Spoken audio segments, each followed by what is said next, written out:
Hello, hello, hello. Jumpa lagi dengan Open Play Taktis. Nah, sesuai janji saya yang kemarin ya guys, kali ini saya akan sedikit sharing terkait dengan cara defense yang benar. Nah, guys, di video kali ini saya tetap memakai back 3 guys. Jadi agar lebih terlihat cara defense-nya ya.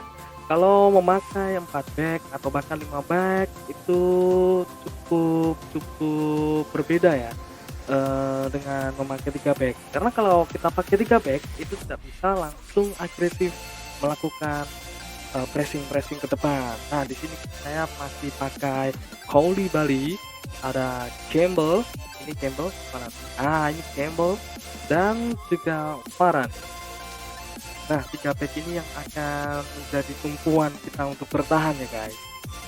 Di video ini nanti saya akan ulas cara defense yang benar dan cara defense yang cukup berisiko. Sebenarnya bukan salah ya guys, tapi cukup berisiko guys. Melakukan pressing langsung seperti itu. Nanti akan saya bantu untuk menjelaskan dengan gambar dan juga animasi-animasi gambar panah kah atau gambar lingkaran kah agar lebih jelas kawan-kawan memahami apa yang saya sampaikan. Itu guys. Nah, kita mulai. Kita mendapat bola dulu nih kayaknya guys, karena main di kandang. Nah, benar, oke. Inzaghi melakukan inisiatif serangan, langsung Rume dan dapat diamankan oleh pemain lawan Toni Kroos. Musuh melakukan inisiatif serangan, terburu-buru melalui Ronaldo tadi. Ada Beckham, kita umpan ke Lionel Messi. 1-2. Oke, masih bisa di-cover oleh musuhnya. Bola keluar lapangan. Ya, masih sabar guys. Kalau menit-menit masih pagi seperti ini, saya pikir cukup bagus untuk ngetes guys. Ngetes bagaimana, sejauh mana solidnya lini belakang lawan guys. Jadi kita boleh lah untuk melakukan serangan-serangan melalui sayap kah atau tengah kah atau melalui long pass kah, kita akan tahu potensi cara bermain lawan, terutama untuk bertahannya ya guys gitu. Oke, bola terlepas tadi, ada Neuer, kita arahkan dekat dulu agar umpan dekat. Oke, aduh di cover guys, kita harus umpan jauh nih karena di cover oleh lawan kan, tidak bisa melakukan umpan pendek. Oke, Rume terlepas lagi Rume. Oke, nah di sini yang saling karya adalah Inzaghi. Inzaghi ini adalah melakukan salah satu teknik untuk defense sebenarnya guys, tapi di area striker. Yang dilakukan Inzaghi adalah, nah sebentar ini dapat ini dulu. Oke, tadi ada tanda panah dan tanda lingkaran guys. Nanti akan kita bahas setelah ini. Nah, Inzaghi tadi melakukan salah satu teknik prediksi memotong umpan, memotong serangan lawan guys. Nah, serangan balik. Oke, ini petik gol nih guys, positif. Gol. Nah, oke, mampu digolkan.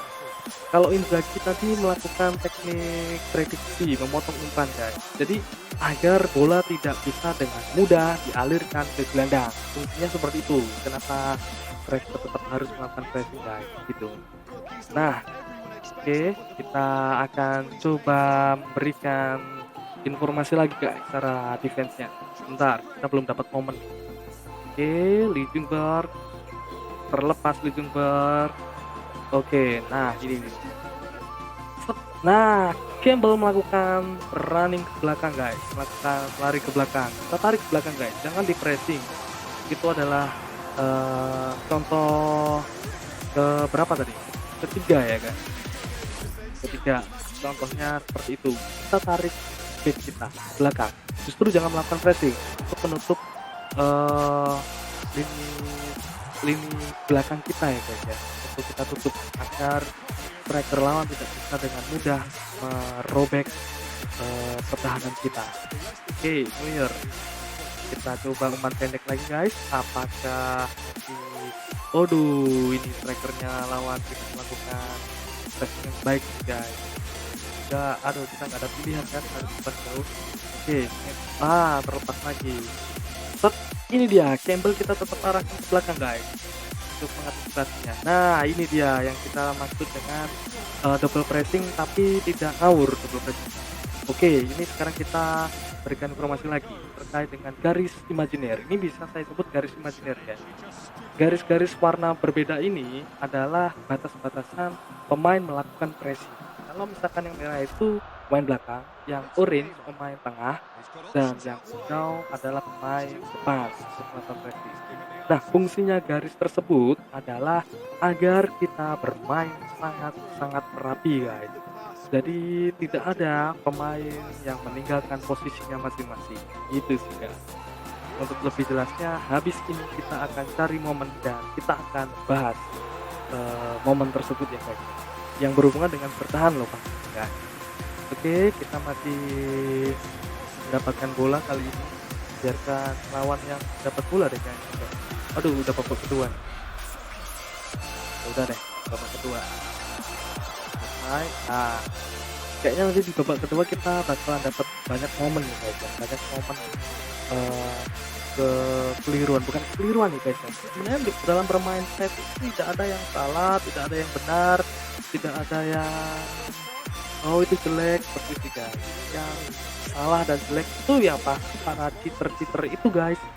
Nah kalau kita sih karena masih belajar ya guys, sama-sama belajar ya tidak ada yang salah, yang tidak ada yang benar, hanya kurang tepat saja seperti itu. Kurang tepat dalam bertahan, kurang tepat dalam melakukan serangan, seperti itu sih guys. Ada cara-cara yang lebih efektif untuk kita lakukan gitu. Oke, kita corner, kayaknya sulit nih, saya masih belum memberikan atau menemukan corner yang bagus nih guys. Nanti deh kita akan bahas lagi. Oke, kita fokus pada bertahan lagi guys. Nah, kita umpan ke lawan aja, kita fokus bertahan. Lihat volley Bali. Kita gerakkan ke belakang kan, volley Bali ke belakang dan yang ke-press adalah pemain-pemain tengahnya. Nah, bisa di-cover karena back kita tidak ada yang melakukan pressing ke depan. Ingat guys, garis imajiner tadi itu adalah batasan-batasan para pemain melakukan pressing. Fungsinya agar kita bermain sangat-sangat rapi dan pertahanan kita akan cenderung lebih rapat guys, dan para lawan akan cukup sulit untuk membongkar pertahanan kita seperti itu. Oke guys, nah kita akan coba melakukan pressing yang salah ya guys. Coba kita melakukan pressing yang gegabah, pressing yang terburu-buru. Coba kita backnya tidak arahkan ke belakang tapi kita arahkan ke depan. Bentar, kita biar oke, ini salah satu contoh yang benar tadi guys ya. Contoh yang tepat, bukan benar, contoh yang direkomendasikan, seperti itulah kata-kata lebih enaknya. Jadi pemain belakang kita arahkan ke belakang, tarik ke belakang, dan pemain tengah kita lakukan double pressing. Itu double pressingnya adalah komputer based, jadi otomatis. Nah ini nih terlepas, nah ini kan lihat yang belum melakukan pressing ke depan, meninggalkan posisinya, ada lubang di sana, apalagi Varane lepas, lubangnya bisa dimanfaatkan oleh Mohamed Salah. Gitu guys. Jadi kalau kita melakukan sedikit kesalahan atau mungkin sedikit cara yang kurang efektif dalam bertahan, ya itu tadi hasilnya kita bisa mendapatkan hasil yang cukup fatal untuk tim kita. Kita coba ganti pemain ya guys, kita masukkan Van Basten karena kalau rugi nih kalau misalkan kita imbang guys, jadi bisa mungkin kita menang ya guys sambil memberikan informasi sharing seperti ini. Oke, Ljungberg dapat bola, tendang, gol, bisa mencetak gol. Kalau itu tadi sih lebih ke beruntung ya guys ya, bukan cara membangun serangan ya. Tadi beruntung saja sih dapat bola lepas di Ljungberg. Oke, kita coba bertahan lagi. Nah, ini Ljungberg adalah sedang melakukan yang seperti yang dilakukan oleh Filippo Inzaghi tadi guys, memprediksi arah umpan lawan. Jadi sukses tadi. Kalau cara seperti ini memang harus banyak belajar ya guys, karena memang lebih diutamakan intuisinya kita untuk melakukan prediksi-prediksi tadi. Oke, Lionel Messi-nya terlalu terburu-buru. Nah ini saya juga tidak terburu-buru, jadi kita arahkan ke belakang pick and roll tadi, jadi bisa ditutup dengan cepat ya guys. Lini belakang kita sangat solid bagi lawan juga. Oke, kita masih bertahan Varane. Oke, mundur lagi. Beckham, oh bisa diamankan. Nah, kali ini kita akan melihat cara bertahannya lawan, guys. Kayaknya nih masih ada kekeliruan nih mereka. Oke, kita coba lihat. Nah, ya bener kan, di sini ada Delight yang maju, padahal posisinya adalah pemain belakang, guys. Ingat Galis Imagineer tadi, guys ya. Harusnya Delight ditarik ke belakang. Nah, ini juga seperti itu. Dia pemain belakang nih, Trippier. Tapi ditarik ke depan. Hasilnya adalah cukup fatal. Dan DMX-nya juga seperti itu, guys. Tidak ditarik ke belakang, justru diarahkan untuk pressing dan akhirnya gol dengan sangat cantik oleh pemain pengganti kita, Van Basten. Gitu, guys. Jadi kenapa kita tidak bisa melakukan pressing dengan ngawur atau mungkin dengan terburu-buru atau dengan eh, tidak dengan perhitungan lah seperti itu, guys. Itu adalah salah satu contohnya. Hasilnya cukup fatal kalau misalkan kita melakukan pressing dengan tidak memperhatikan garis imajiner tadi, guys. Yang saya sebut yang apa namanya di gambar tadi loh, guys. Itu harapannya bisa menjadi patokan lah bagaimana cara melakukan pressing dan pemain mana yang harus melakukan pressing. Itu adalah salah satu eh,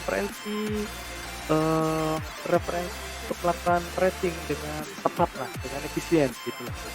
Oke, dalam video kali ini mohon maaf guys kalau misalkan ada salah kata dan ada mic-nya yang misalkan kata-kata saya yang kurang jelas terdengar, mohon maaf sekali guys karena saya lama nggak pakai mic ini guys, coba pakai lagi.